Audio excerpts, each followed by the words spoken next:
vandret til spred og op i kindstand. Her er det vigtigt, at benene i kindstand kommer helt op i lodret. Høj gatete med samlet ben til spredte. Ben skal være minimum 45 grader over jorden. Og omvendt. Spredt gatete høj til samlet. Forlæns dobbeltpivot på venstre. Forlæns dobbeltpivot på højre. Baglæns dobbeltpivot på venstre.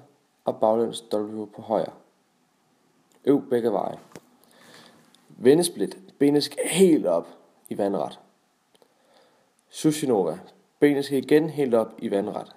Her er satans stand forfra. Halvanden hop over højre skulder.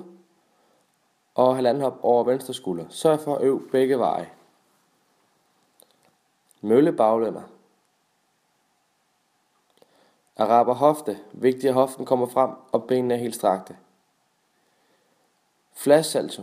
Land